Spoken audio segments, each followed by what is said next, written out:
ठीक है भाई। 3.3 स्टार्ट करने से पहले कुछ बुनियादी बातें। सबसे पहले तो एक लफ्ज़ है सर्ड,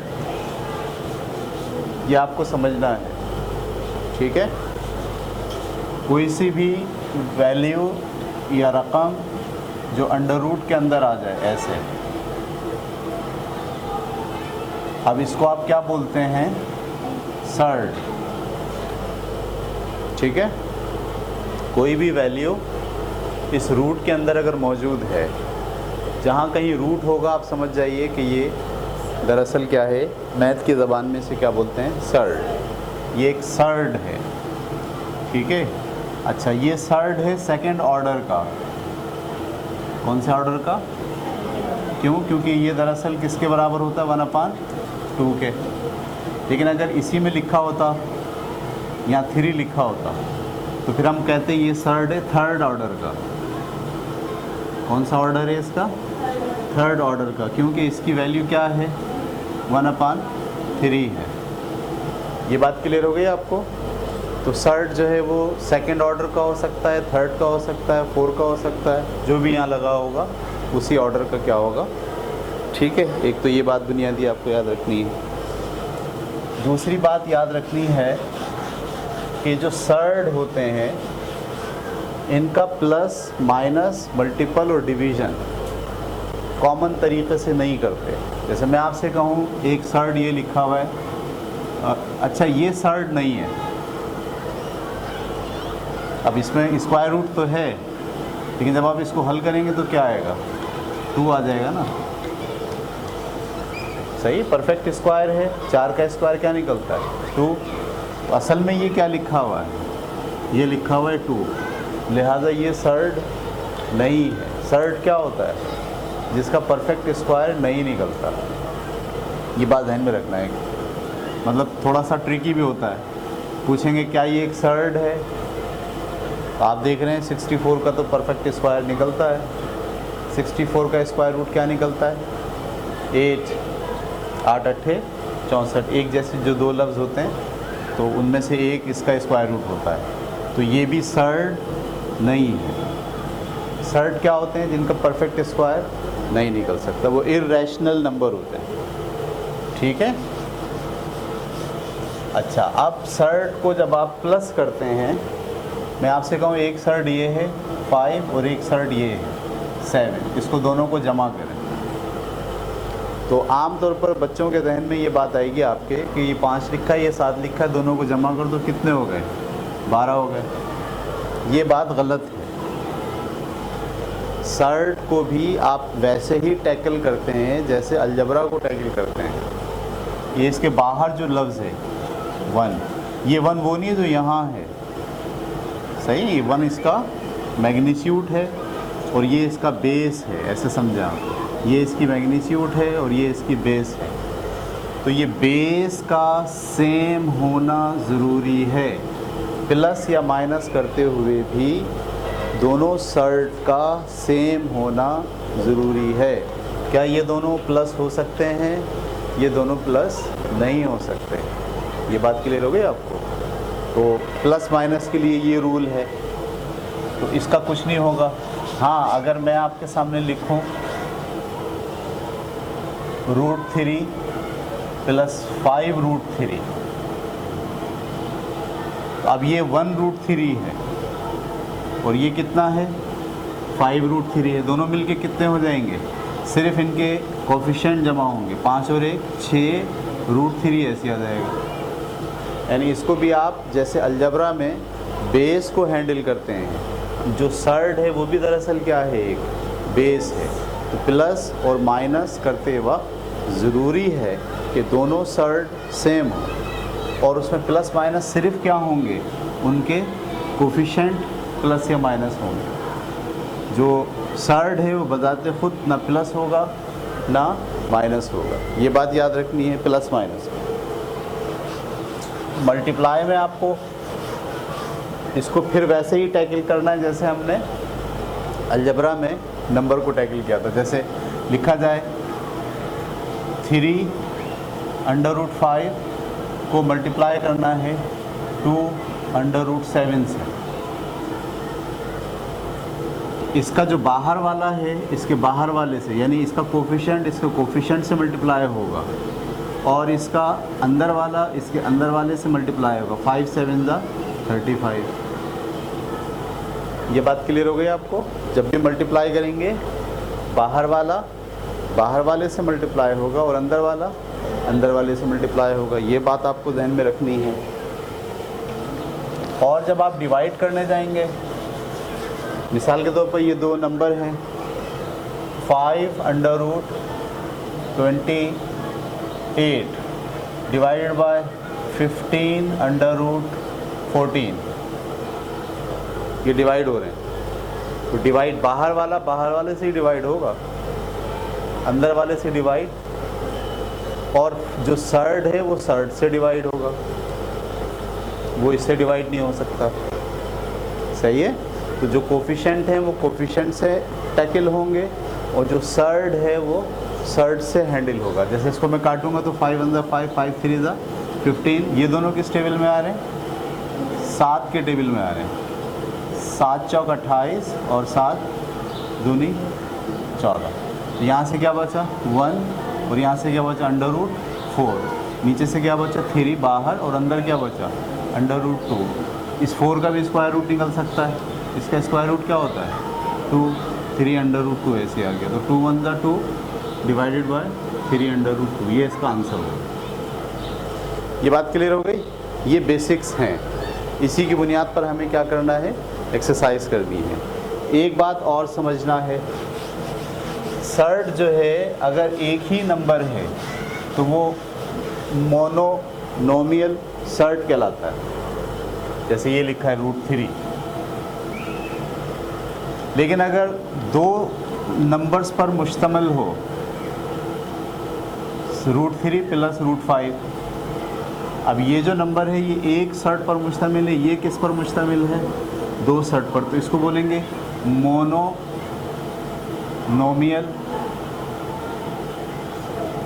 सर्ड, और इसको क्या बोलेंगे? Binomial surd. ठीक है? अगर 3 होगा तो ट्राई, 4 होगा तो टेट्रा, तो 4 तक आप ध्यान में रखें। 1 होगा तो क्या बोलेंगे? Monomial surd. 2 होगा तो binomial surd, trinomial surd, tetranomial surd. Clear हो गई बात आपको? अच्छा, जो बाइनोमियल सर्ड होता है,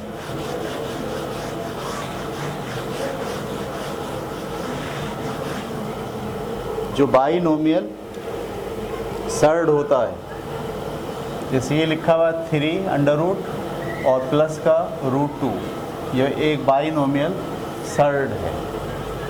अगर हम इसके प्लस को चेंज करके माइनस कर दें, अब यही जो सर्ड होगा वो इसका कंजुगेट कहलाएगा। ठीक है? नाम है ये सारे। ये एक सर्ड है बाइनोमियल, इस बाइनोमियल सर्ड का कंजुगेट ये है। कंजुगेट किसे कहते हैं? अभी हम अगला जब एक्सरसाइज शुरू करेंगे उसकी बेसिक चीज़ें में आपको पढ़ाएंगे कंजुगेट क्या होता है। ठीक है? लेकिन आपको यहाँ पे सिर्फ नाम याद रखना है। अगर मैं आपके सामने ये लिखूँ 3 प्लस √2, भाई इसका आप कंजुगेट बताएं क्या है? तो बड़ा आसान है, 3 माइनस √2। अगर मैं आपके सामने लिखूँ √5 प्लस 3, √5 प्लस 3, इसका कंजुगेट क्या होगा बताएं? आप सोच रहे हैं √5 माइनस 3, या आप गलत सोच रहे हैं? इस वाले की साइन आपको बदलनी है, तो ये प्लस में ही रहेगा, ये किस में आ जाएगा? माइनस में आ जाएगा। सही है? यानी √ वाले की साइन आपको बदलनी होती है। जबकि यहाँ मैंने ऐसे करके दिखाया आपको, तो आपको ऐसा लगा कि भाई ये प्लस था, इसका क्या कर दो? माइनस कर दो। इसको माइनस नहीं करते, बल्कि ये जो आपके पास रूट में वैल्यू है, सर्ड जो है बुनियादी तौर पर, उसकी साइन आपको बदलनी पड़ती है। ये बातें क्लियर हो गई हैं आपको? चलिए अब निकाल लीजिए एक्सरसाइज। इन बुनियादी बातों के बाद अब हम पढ़ना शुरू कर रहे हैं एक्सरसाइज 3.3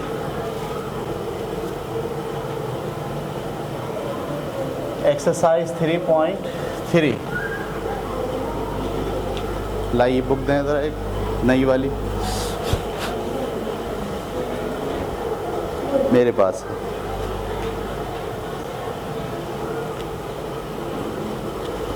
तो हम आ गए पेज नंबर, वाह ज़बरदस्त, हमारी किताब आगे बढ़ना शुरू हो गई, 75 पे आ गए हैं। ठीक है, एक्सरसाइज नंबर 3, सबसे पहला सवाल है सिंप्लीफाई। क्या लिखा हुआ है? सिंप्लीफाई। सिंप्लीफाई का मतलब सादा बनाइए। पहला सवाल, ये फोर्थ ऑर्डर की सर्ड है एक, 81 x की पावर माइनस का 8 और z की पावर 4। मैंने क्या बोला? मैंने बोला कि ये एक फोर्थ ऑर्डर की सर्ड है। क्यों बोला? क्योंकि यहाँ पे क्या लिखा हुआ है? 4। क्लियर? इसको सिंप्लीफाई करना बहुत आसान है। आप ये जो फोर्थ ऑर्डर है इसको पावर की फॉर्म में लिख दीजिए। ये मैंने ऐसे लिखा 81 x की पावर माइनस का 8 z की पावर 4 और इसकी पावर क्या आ गई? 1/4। ये पहले भी हम पढ़ चुके हैं। अब इस 4 को काटने के लिए सब पे 4 लाएं, कोशिश करें। 81 को क्या लिख सकते हैं? 3 की पावर 4। देखो 3 तिया 9, 9 तिया 27 और 27 तिया 81। तो इसको क्या लिख सकते हैं 81 को? 3 की पावर 4। अच्छा, x की पावर माइनस का 8 ऐसे आ गया और z की पावर 4 ऐसे आ गया और इन सब की पावर हमने क्या लगा दी? 1/4। अब ये 1/4 इस पर भी है, ये 1/4 इस पर भी है, ये 1/4 इस पर। जब ये इस पर होगी तो 4 से 4 कट गया, 3 की पावर क्या आ गई? 1। सही है। और जब ये इस पर है तो 4 से 8 कटा किस पे? 2 पे। ये कट के 2 हो गया तो x की पावर क्या हो गई? माइनस का 2 और z की पावर 4 से 4 कट गया, पावर क्या रह गई? 1। अच्छा, ये पावर इसमें क्या है? माइनस। माइनस को क्या बनाना होता है? प्लस। ऐसे बचा हमारे पास अभी ये। तो माइनस को प्लस बनाने के लिए इसको कहाँ उतार लीजिए? नीचे।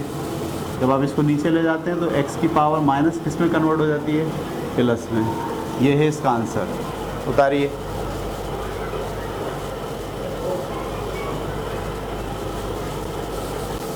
ठीक है, तो अब आपको ये पता चल गया कि ऐसा कोई नंबर नहीं है जिसको 3 बार लिख के मल्टीप्लाई करें तो 256 आता है। तो अब आप क्या करते हैं? इसका फैक्टर निकालते हैं। 256। गौर से देखिए मैं क्या करने जा रहा हूँ। 2 1 ज़ा 2, 2 2 ज़ा 4, 2 8 ज़ा 16। उसके बाद 2 6 ज़ा 12, 2 4 ज़ा 8, 2 3 ज़ा 6, 2 2 ज़ा 4, 2 1 ज़ा 2, 2 6 ज़ा 12, 2 8 ज़ा 16 और 2 4 ज़ा 8 और 2 2 ज़ा 4 और 2 1 ज़ा 2। आपको क्यूब देखना है ना, तो आप 3 3 के जोड़े बनाएंगे। इसका एक निकल गया बाहर, इसका एक निकल गया बाहर, बाकी ये 2 दूनी क्या आ गया? 4। समझ रहे हैं आप बात को? तो मैं यहाँ लिख रहा हूँ ये वाला 2 और ये वाला 2। ये 2 की पावर 3 है, ये 2 की पावर 3 है। सही है। तो ये सब मिलके कितने होगा? ऐसे भी बोल सकते हैं आप, ये 2 की पावर 6 है और ये क्या है? 2 की पावर 2 है। तो मैं इसको यूँ लिख रहा हूँ, 2 की पावर 6 इंटू 2 की पावर 2। ये बात क्लियर हो गई आपको? हाँ, मैंने 6 को सेटिंग क्यों बनाई? क्योंकि 6 3 से पूरा पूरा कट जाएगा। और ऐसे भी लिख सकते थे 2 की पावर 3 अलग और 2 की पावर 3 अलग। सही है? पकड़ पाए क्या कर रहा हूँ मैं? और ये a की पावर 6 ऐसी आ गई, b की पावर 12 ऐसी आ गई और c की पावर 9 ऐसी। इन सब की पावर क्या है? 1/3। अब ये वाला 3 इससे कैंसिल होगा तो क्या आ जाएगा? 2 की पावर 2। जब ये वाला 3 इससे मल्टीप्लाई हो तो क्या हो जाएगा? 2/3। 2 की पावर 2/3। समझ में आई? और जब ये वाला इससे मल्टीप्लाई होगा तो क्या होगा? a की पावर 2 कट गया ना, ये 3 और 6, और b की पावर ये इससे मल्टीप्लाई होगा तो क्या बचेगा? 4 और ये से मल्टीप्लाई होगा तो क्या बचेगा, c की पावर 9। ये बात क्लियर हो गई। अच्छा, ये 2 की पावर 2 का मतलब क्या है, 4, तो ये मैंने लिखा 4 ये वाला, और ये लिखा a की पावर 2, और b की पावर क्या लिखा 4, और c की पावर क्या लिखा 9। और इसको क्या लिख सकते हैं, 2 की पावर 2 का मतलब क्या होता है, ये वाली 2 की पावर 2 का मतलब क्या होता है, बाकी क्या बचा 1/3, वो 1/3 में यहाँ ले आया ऐसे करके, कहाँ पे, हाँ c के ऊपर 9 के बजाय क्या आएगा 3 आएगा। ये पता चला, ये मैंने क्या करा है, ऊपर भी 3 आएगा। अच्छा, ऊपर भी 3 आएगा, सही कह रहे हैं हम। ये पता चला, ये मैंने क्या करा, ये क्या था 2 की पावर 2, इसको क्या लिख दिया 4। ये क्या था 2 की पावर 2/3, तो 2 की पावर 2 करेंगे तो क्या आ जाएगा 4, और बाकी क्या बचा 1/3। 1/3 को किस तरह लिख सकते हैं, 3 ऑर्डर की थर्ड में लिख सकते हैं, बराबर है इसके, उतार लीजिए, यही आ रहा है। अगला सवाल, ये 7th ऑर्डर का थर्ड है, इसको क्या लिख सकते हैं 128 की पावर 1/7।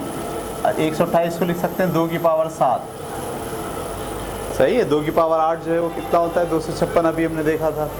तो ये 128 को क्या लिख सकते हैं 2 की पावर, ये पता कैसे चलता है, ये वही है कि आपने क्या करा 128 के फैक्टर निकाल लिए, 2 6 12, 2 4 8, 2 3 6, 2 2 4, 2 1 2, 2 6 12, 2 8 16, 2 4 8, 2 2 4, और 2 1 1 2 3 4 5 6 7, 2 की पावर 7, 1/7 ऐसे आ गया, 7 से 7 कट गया, 2 की पावर क्या आ गई 1।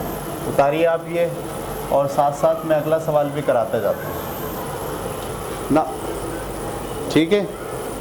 अगला सवाल